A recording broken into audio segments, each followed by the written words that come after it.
what point did the FA tell you that you were going to take charge of the team?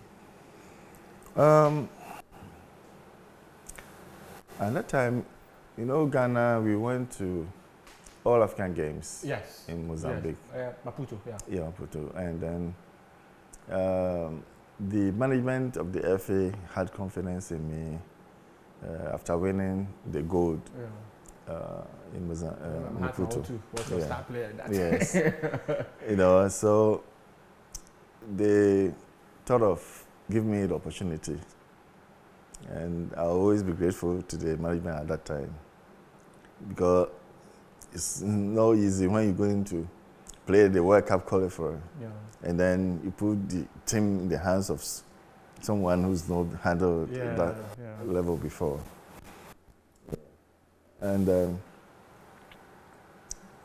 by God's grace, we also made sure, because of what I've learned, little that I've learned from all the previous coaches, I made sure, we achieved. I quite remember we played Zambia. Yes. And they beat us 1-0 in Zambia. Yeah. And we had a meeting, and then one of the management members, do I think I qualify or I can take the team to the World Cup? I said, automatically, I know you people have believed in me. That's why you gave me the team. And I'm assuring him, he was sitting by a wall. So I said, if you turn and mark there, you will finish the qualifier and we will be on top. And by God's grace, we were on top at the end of it. Because one thing that we are not realizing is, when I took over the national team, that was the time when, unfortunately, there was a team that we had. If you Ocean Sule's group. Yeah, they were fading the out. The team had been there for some years. Yeah, like almost 10 years. John Mensah, John Pinson. So I came at a time when these guys are all, going out of the scene. So I had no choice, given the opportunity, I had no choice but to start building the team. Yeah. And that's how come, I started inviting a lot of players into the national team. And it's unfortunate that, when you're doing that as a coach, it's a high risk taking, in the sense that even though it's good for the nation, but you should coach for your career. If your things don't go well, Ghanaians will not forgive you, or even the management will not forgive you. Because they will feel that, we gave an opportunity and you're messing up. But they didn't look at, did we have a team? Building a national team is totally building a club side. Yeah. A national team, more especially where our players are out there, it takes time to keep inviting some players. Yeah. If some players come and they don't do well, you need to invite another ones. Yeah. And when they also come, and you can't use one match to assess a player. Yeah. So in trying to change and try to rebuild the team, it actually takes time. But unfortunately, time is not in the Ghanaian side. And that's how come my situation was. But at the end of the day, if you have the team, you try and do the best that you can. Try and bring players that you think can help the team. But did you explain to the FA that, Stephen Appiah is out. Sule Muntari is in the twilight of his career. John Mensah getting to the twilight of his career. John Pinson. All these players have Ricardo, Derek Brighton, they are all fading out of the national team. So we need to rebuild. Did you explain this to them? Actually, I'll be lying if I say that now, that I explained that to them. But I was of the view that, they themselves knew that they should know. That's what you need to tell them. They should know that. These players are all going out. But the good thing is, all the players that I started inviting, you know, Wakasu, Ayew, Yeah. many of them. Last time, there are about 30 to 40 players. Yeah. You know, all of them, when they come, they also prove. Because I always tell them, look, don't prove to me. Go out there, play, and prove to Ghanaians that you deserve to be in the team. You know, because before I call any player, I make sure I follow him for about 5-6 matches. Oh, okay. And know that, look, this guy deserves a call-up and he can fit into a role in the team. You know, so, as I said, it's also unfortunate that we didn't have the patience or the time, you know, where we can actually build a formidable team. But you took us to the Afcon 2013. I'll come to the Afcon 2013. But what memories do you have of the 2010 World Cup? For me, that quarter-final defeat to Uruguay stands out for me. What memories do you have of the 2010 World Cup? Oh, the 2010 World Cup, actually we did have a team. We did have a strong team. And the team was so young. And you could sleep and just name your squad and you go out there and you see them there. And when they come out there to you, they were all performing at a high level. Most of them were actually playing outside with this professional attitude.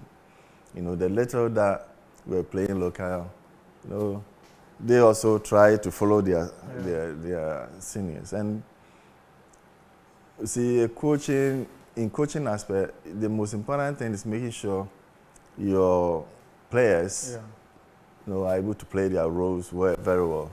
And one good thing that I learned from Milo is visiting players in their rooms. Okay. You know, so he visits the player, he talks to you, he shows you the role that he wants you to play. And in a way, you know, size the player up that, look, this is an opportunity that you're being given. And if you perform, myself and all Ghanaians will be behind you. You know, so a player will go out there making sure he doesn't put the jersey off. You know, he keeps the jersey.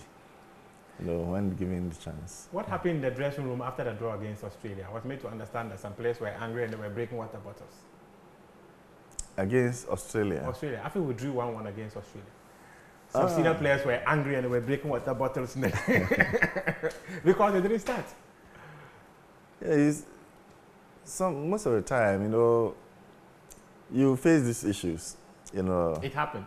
Yeah, and it happens now, even now, I would say. You know, some players, when some of them, their level of thinking is so high, they actually don't want defeat.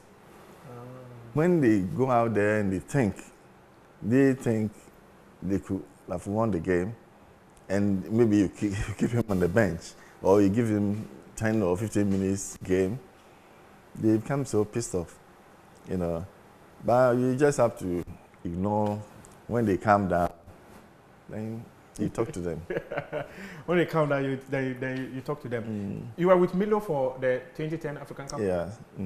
That defeat to Egypt. How painful was that? You were just a whisker away. 5 minutes to the end of the game and we conceded. Yeah, it was really unfortunate. You know, at that time, you know, we had a lot of young guys in the team. That was when we had brought in Ajman Badu and Jonathan Mensah, Lee Adi. All of them were really young, you know, so we were of the view that they are the future of the team, you know.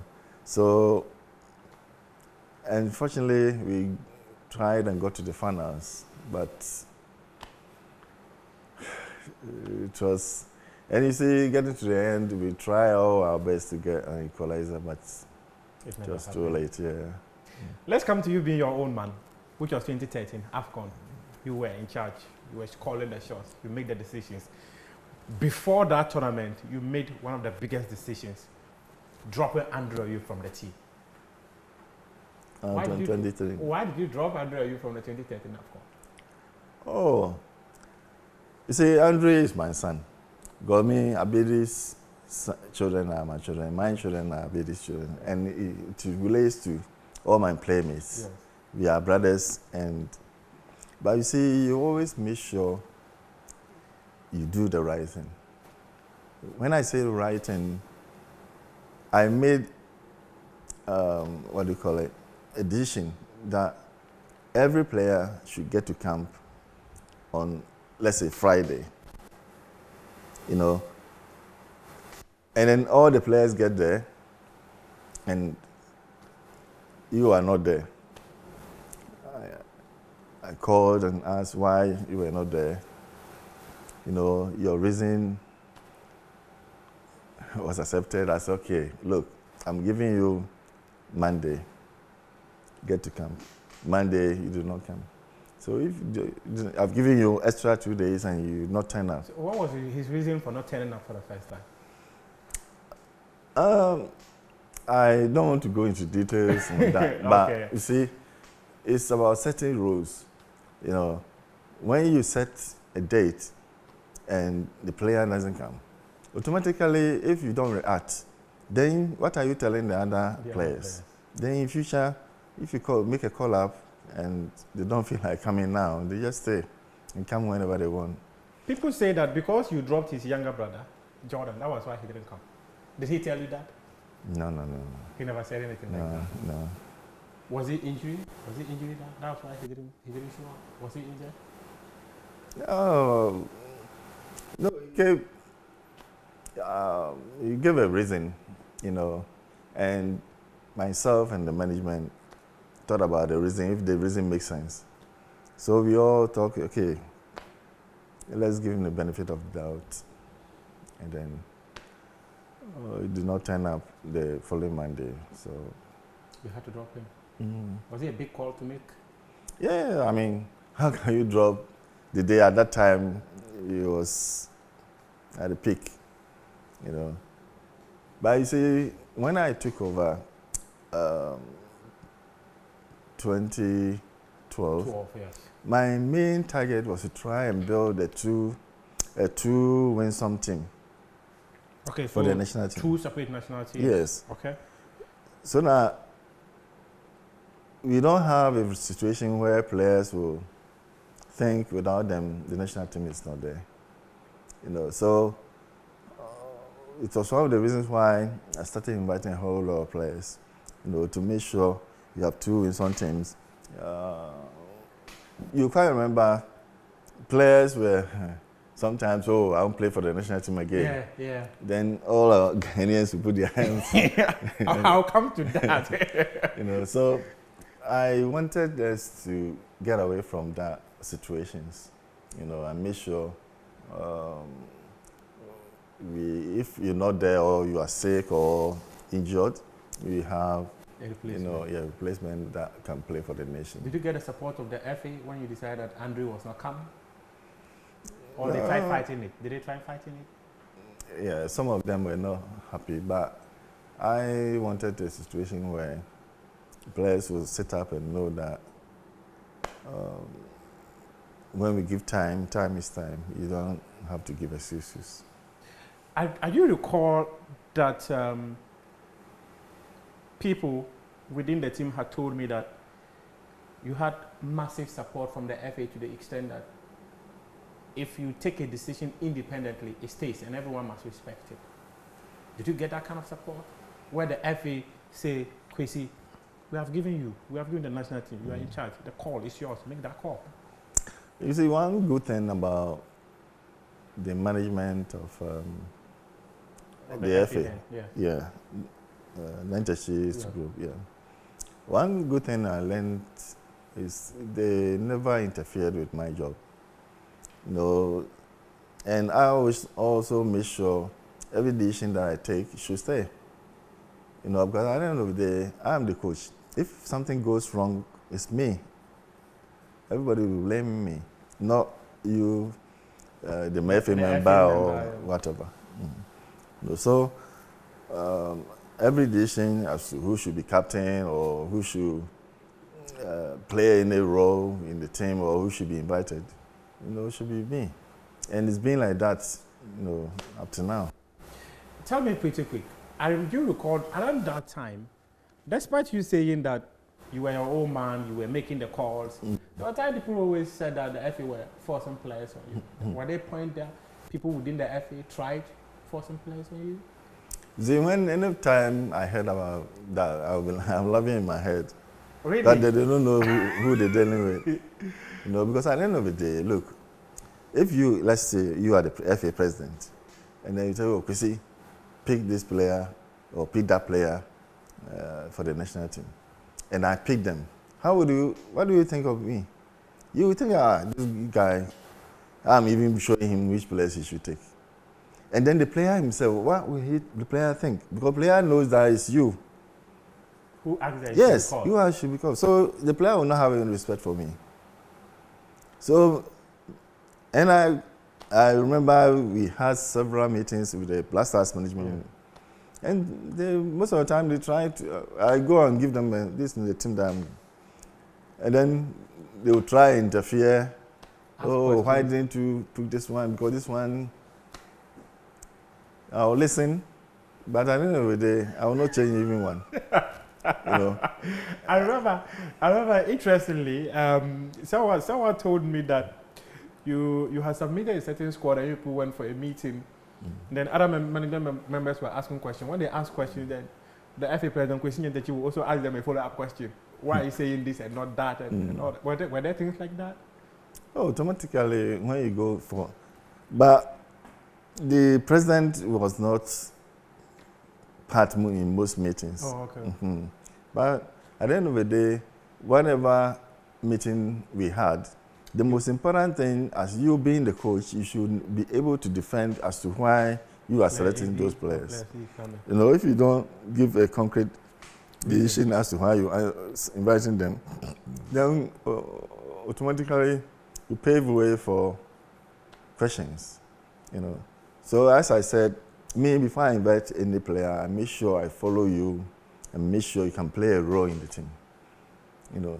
So.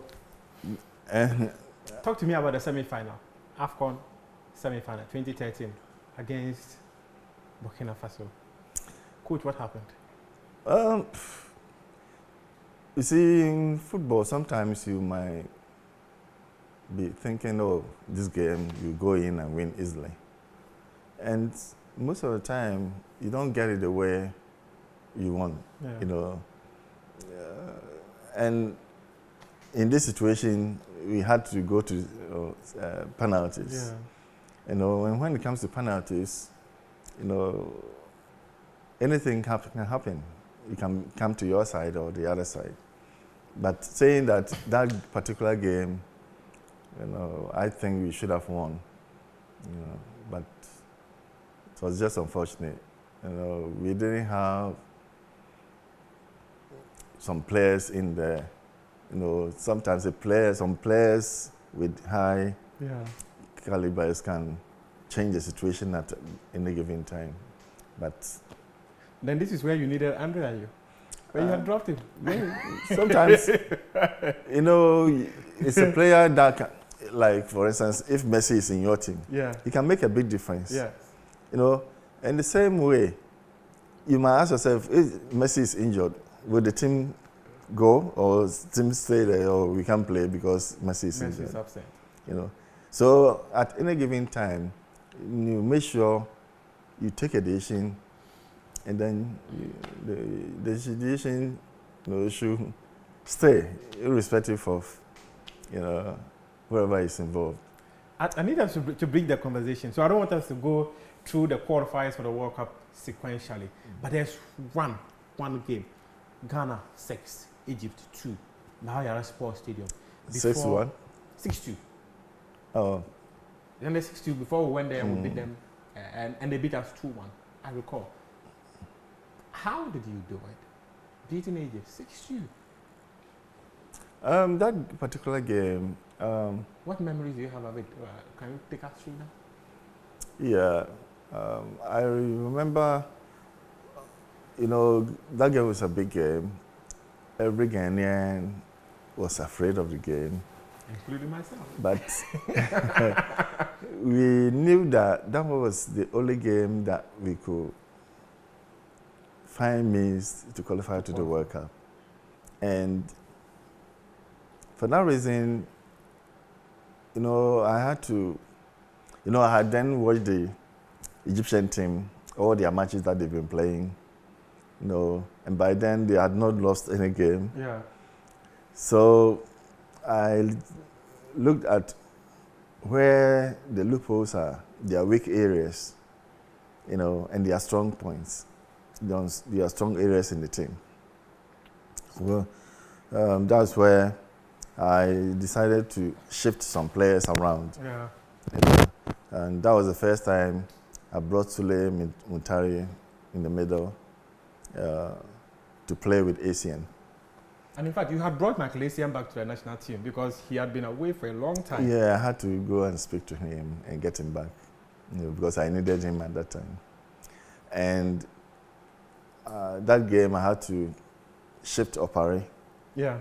He's a right fullback. Yeah. I had to shift him to the left back, and then tactically, it worked out. I made sure our two wingers play tighten the midfield, And I realized that Egypt, their 200 defenders, they don't have speed. Oh, okay. So tactically, I told Majid Waris up there, because the two of them were very fast. And I told ACN and Sule, anytime they had full control on the ball, the moment they have full control, Asamoah and Waris should start taking off. So what they would do is to hit the ball behind them. Oh, I remember what Asamoah just go. I remember that was how it came. Yeah. Because they just hit the ball to him and then, I recall that. Wow. And that was the time Ayew was also coming in. Yeah. So I said, okay, you come in second half because they don't know you. Yeah. So before they realize you are a good dribbler, then so he also came in the second half. And I think all the boys played their heart out, And okay, Asamoah I was actually expecting 6, but I was expecting something like 3. Oh, okay. But and then they got 100%. Yes. Why did you make Asamoah the captain? Because we still had Sule Muntari, who was a senior player. You brought back Michael Essien yourself, who was a senior player. There was John Mensah, who had not entirely been out of the team. Why did you make Asamoah the captain? Actually, before then, John Mensah was the captain. Yes. So we were then going to the 2013 Afcon. Yeah. And in fact, Jan had retired. He retired from the team after missing that penalty against Zambia. Yeah. So when you brought him out of retirement, then you made him captain of the Black Stars. Because you see, sometimes you make someone a captain because you want him to give something extra for the team. So and at that time, John Mensah, just gave him a call and said, look, John, I'm moving you to general captain. And I gave the captaincy to Asamoah. Sule and Essien were not part of the team by then. Yeah. Because normally we look at who was being long in the team. So I gave it to him, and from 2013 and up to 2019. Yes. And I had issues as to why you were taking the captaincy. Why Sule Muntari and somebody like Essien, because they've been in there longer. Yeah. But by then, I had taken the decision already, so I had to stick to it. But would you have considered other players, say Michael Essien or Sule Muntari, if they were within the team? If they were in that team, maybe yes. Okay, and not Asamoah. But this general captain thing, what is it? What is the role of a general captain? You see, general captain, for me, you should ask the same question as this captain, this band. Yeah. What is this? What is in it? A band. It's sure that you're the leader. Eh? It's sure that you're the leader of the team. A leader of the team. On the field, yes. Is it about Yeah, so is it about this or is it about your performance on the pitch? You are there to defend the flag of Ghana.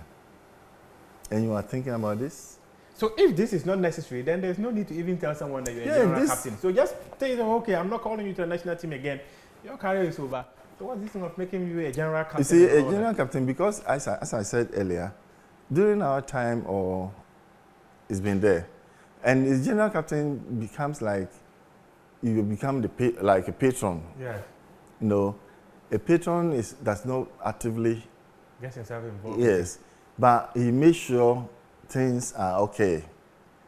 I mean, in case of consultations, the captain consults the patron and makes sure everything is going. Then you should have taken John to the tournament. You didn't even take him to the tournament. You know? Yeah, I mean that time but John, if John is not injured, no coach would ever take him out because he's a great player. Yeah. And if he's injured, there's no way I'll take an injured player. Do you think it's about time we do away with that general captain thing? For me, you don't need to take it out because general captain is, if for instance somebody like Essien or Sule, who've been with the national team for that long, you know, and let's say you've chosen the captain and they are part of the team, you don't see them as lower, yes. Yeah, junior players. Yeah, so we classify them as senior general captains.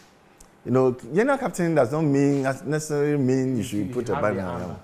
The general captain are senior players who are in charge of the whole playing body.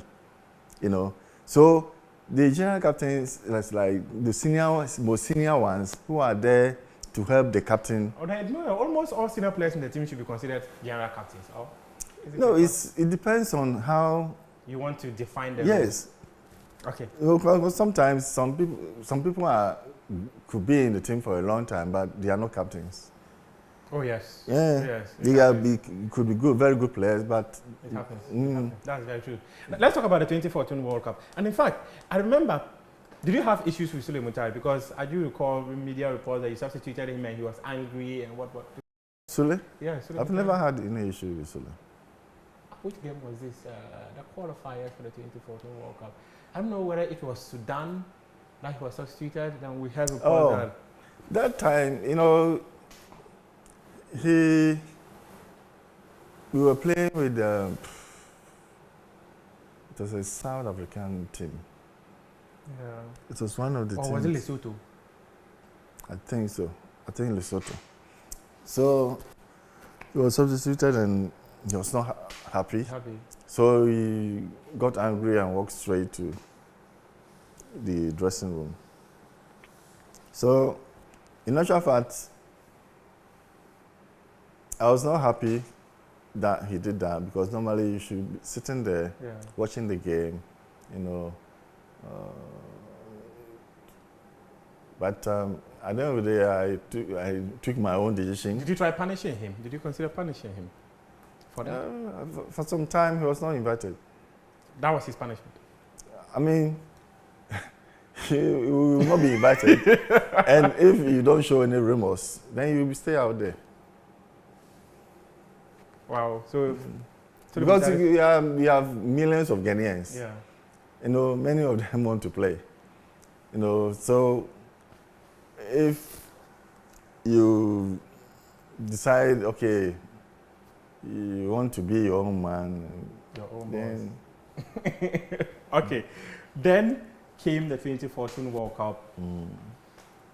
What a tournament that was. But unfortunately, we couldn't make it. But many of us already know the story surrounding how the team could not perform and all that. But one of the stories that stood out was the fact that they said you had lost control of the dressing room and that you were crying in front of the players.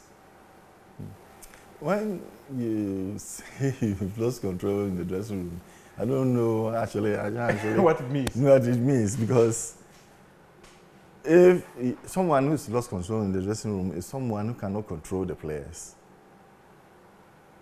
You know, if you cannot control the players, Because the dressing room is made up of players.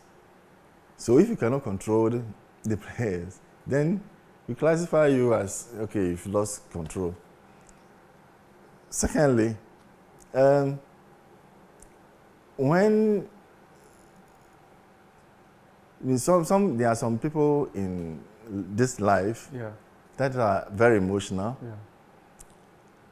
Sometimes if they react to what their emotions are, people might be surprised they've opened their mouth. Because of that, there are some people, when they are so highly tensed, they cry to take away the emotions away. And I actually, when I felt like I was very highly emotional, very emotional, and what would have maybe happened there? Everybody in the whole So what led to you being very emotional to the extent that you were sharing tears? Why? And why in front of your players? No, it's because of what something happened, and I think it's got to do with Kevin Martin. Yeah, Kevin Prince Boateng. It was that day, and he did some things on the pitch in front of all the players. Was it the F word they said he used? Yeah, and then I made him sit down, because you see, what I did was try to get some days off to make sure he comes back to apologize. But he did not do that. And that very day that he used those words, that was when, I got very pissed and very emotional. And as I said, most of the time, people, when I started, I just woke off from we were at the dining place, I just woke off. I did not actually sit there for anybody to see that. People were saying that because when I went out there, the psychologist followed me, and he actually told them that they've made you to cry. But it was good I left, because maybe what would have happened might not be good. What would have happened might not be good. And then we came back. We played against Uganda. We drew. Then we lost. We beat Togo. Went away and beat them 3-2. Yeah. But still, you lost your job. Actually, I think what happened was by then the FA had renewed my contract. Yes. And later they came back, saying they had to terminate it. Yeah. So that wasn't a problem for me, because I think I did the best that I could. And did they try getting you a technical director? Technical director? Yeah. Before the World Cup? No, not before the World Cup. Because after the World Cup, that was when the reports had suggested that you needed help to manage the national team and all that. So we had heard they were talking about the late this former FA chairman, I forgot his name. Ben Kofi. Ben Kofi, the late Ben Kofi. Then they were talking about Milovan Rivert coming back to support you and all that. Did they try getting you a technical support? No, I don't remember that. Because I do recall one of your press conferences in Kumasi where you said, even if the FA have money to hire 10 people to come and support you, you are open to it. No, I mean, I think if it comes to technical director issues, then it was before the World Cup. But after the World Cup, I had no... Because by then, when I was going to the World Cup, I took Ben Kofi. Oh, okay. I took Ben Kofi because the FA wanted to bring Milo. Oh, okay. But I said Ben Kofi will be fine.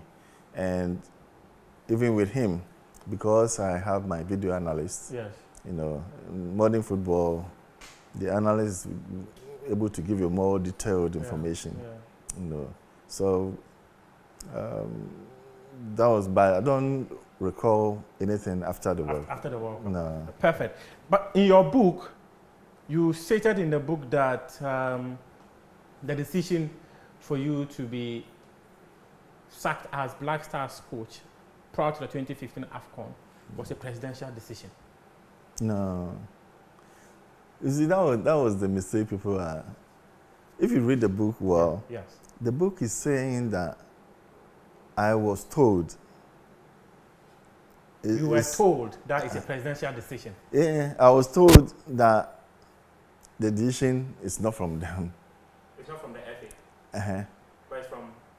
No, the decision is taken based on